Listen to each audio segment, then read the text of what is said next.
listen up now. I'll tell you what. May 29th, 2010. Where else in the world would you rather be? Nowhere. No place else I'd rather be. That went without saying that question. I know the answer to that. And myself, there's nowhere else in the world I'd rather be than standing in front of this group of people on this day.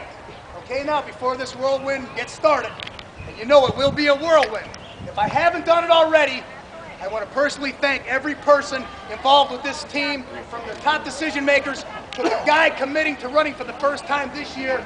Thank you, fellas, for the nomination. Thank you for the selection. Thank you for the honor to represent this team, this family, and this saint today. Make no mistake about it, I know the importance of this honor, okay? And for you guys, you know who you are. I don't know what's wrong with you, but for some reason, you've kept me a part of this thing over the years, okay? Before the race, during the race, after the race, all throughout the years. You've done more to get my ass here today. What you've done is maintain friendships from over 1,000 miles away for 5 years, okay? And I appreciate that more than you'll ever know. Trust me. Love you, Colonel. Hey, I'll tell you what, you know how much this day means to the Colonel, and I know how important it is to all of you. Now, to me, what makes this day so great, tell me if I'm wrong, why we love this day so much, because this day delivers each and every year. It's as great as we hoped it would be and more. Okay, after an impossible buildup, a year of hype. Okay, God bless the organizers. There's not a week that goes by during the year that you can't find something new going on with St. George, right? All throughout the year, the dead of winter, you name it, right?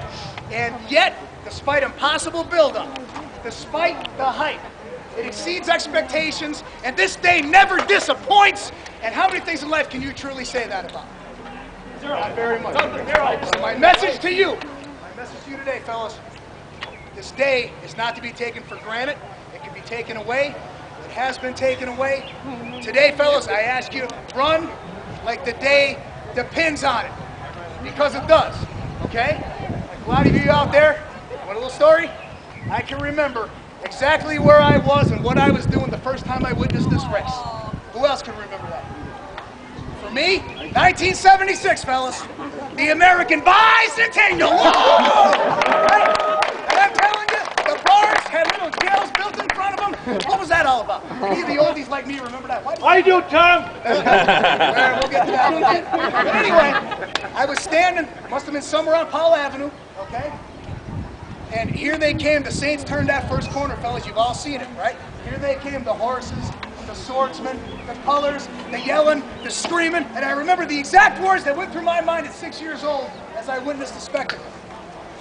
What in the bluest of blue hell is coming down the street at me? And I'll never forget the image. 10 years later, I showed up at my first St. George practice, wearing a pair of Bugle Boy jorts and a Valley View half shirt. Ronnie Fabry. Could not have been any better of a teacher, brothers. Took me under the wing, taught me everything very textbook and clean. Hey, keep pace, tap in, I'm in, you're out, very easy. At practice, right? At practice. Now, race day, George had to be 50 strong. Force to be reckoned with back in 1987, okay?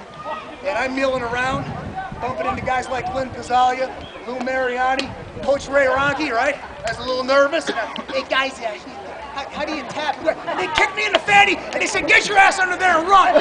Whoa! And that's what I did. And fellas, to this day, there's nothing like it. I can't explain it. Try to explain it to someone who's never done it.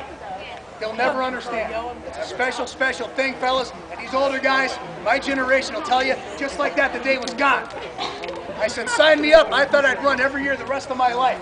And it was gone. It was taken away for a decade. I was talking to J1 a while back. That's like standing up here today saying, hey, you know, they're talking about Christmas being gone for the next decade. You think it'll never happen, right? Well, it happened, fellas. Because this day is not to be taken for granted. Now, when the race came back 10 years ago, all right, we had 20 guys. 20 guys for that whole day. And if you were there, you remember it. Nobody got a rest. Nobody got a rest. We couldn't even run 3 switches. That third team, the black team, we had to take that thing before the S-turn, through the S-turn, and finish the leg. They said It was humanly, physically, physiologically, biologically, scientifically impossible, but we fucking did it!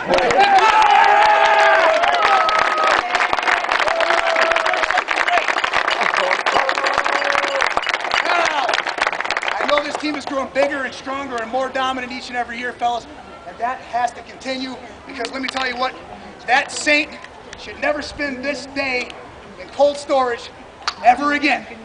Now, those maniacs back in the 80s, they like to chant. Oh, they love to chant. They love to chant. And I know you guys love to chant too.